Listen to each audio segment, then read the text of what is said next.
All right, long video to show these two monsters. So this, I call this my Gibson collection, for lack of a better word. So I don't know what else to say about this. I feel like a man with an abundance of riches. Let's just put it that way. So this guitar, everybody probably who's kind of watched some of my videos knows about a lot. So this is 1980 Gibson ES-175D.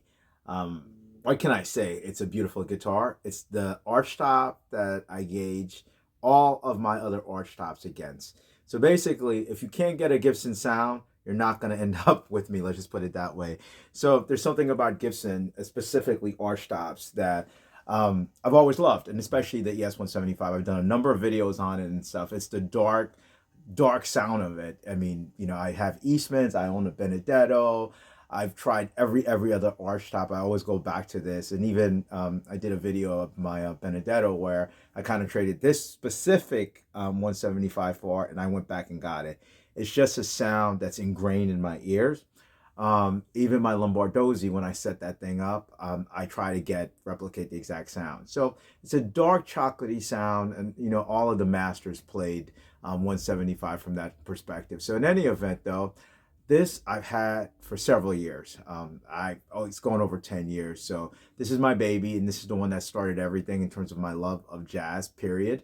Yeah, so this is it. And what else can I say? This is just kind of like an extension of myself when I'm playing anything on that. And yeah, there are people like Steve Howe who play this thing and put distortion on it, and he sounds great. You know, obviously, I think Wes Montgomery played one. Everybody played a 175. It's a rite of passage. And let's not forget, contemporary player, one of my favorite contemporary players is what is his name? His name escapes me. My God, it'll come to me a little bit later. But in any event, though, you guys know the history of it. And voila, this is the new edition. This is a 1939 Gibson L7 in very pristine condition.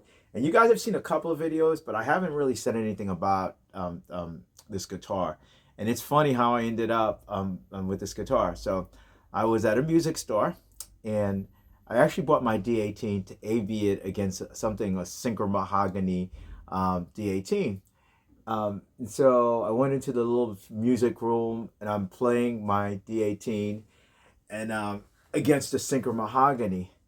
And one of the guys, sales guys that work there, he knows I like, you know, antiques. He knows I love guitars, period. Let's just put it that way. So he says, you know, hold on a second, we'll bring you some guitars. So he bought me 3 guitars. He bought me a Guild Artist, this guitar.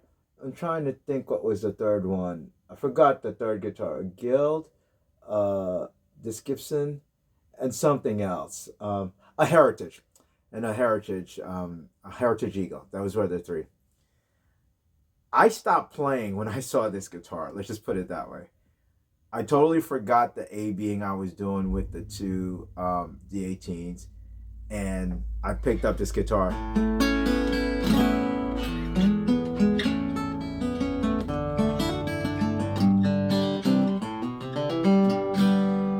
I hit 2 chords on it, and I knew it was going to be mine no matter what. If I had to flip some stuff, which I did end up having to get rid of some stuff in order to get this and stuff. So, you know, I'm not going to go through the specs per se, but from what I've been told, just about 99.9% of this stuff is original. So what's really beautiful about it, if you've made it this far in this video, is the headstock.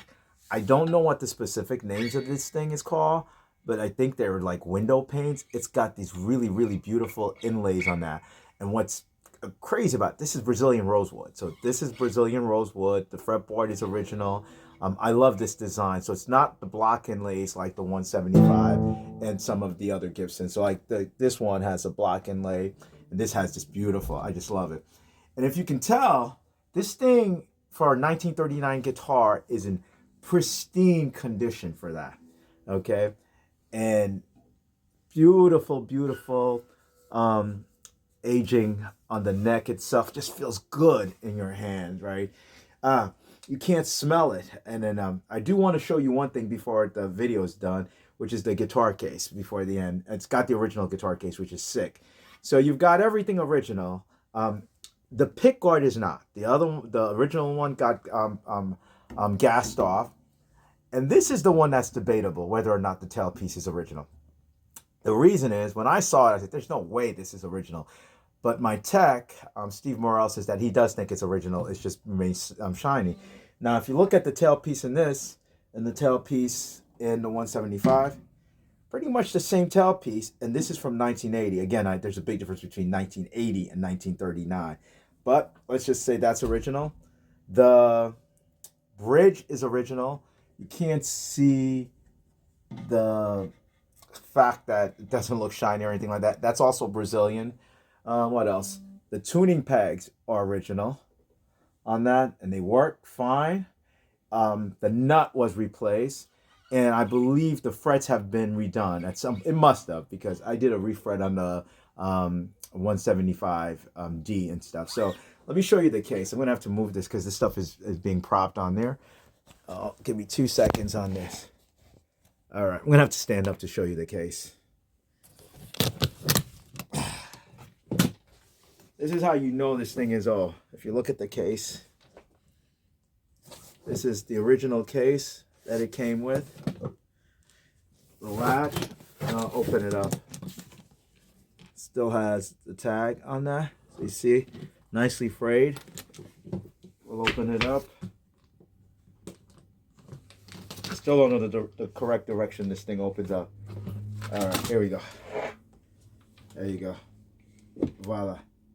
All of that stuff. So, anyway, there you have it. These are two beautiful guitars. But at the end of the day, I feel like I have a little piece of history.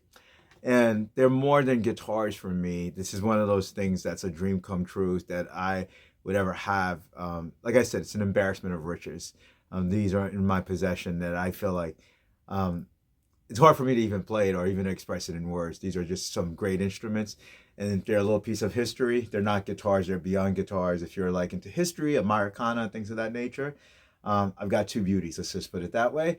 And which is going to force me to actually practice, get better and learn some more things, not just look at them in awe, but actually use them as the tools that they should be used. Because at the end of the day, it's all about making music on this. All right, then. If you've made it this long through this long video, thank you again for watching. And I'm going to go practice some more.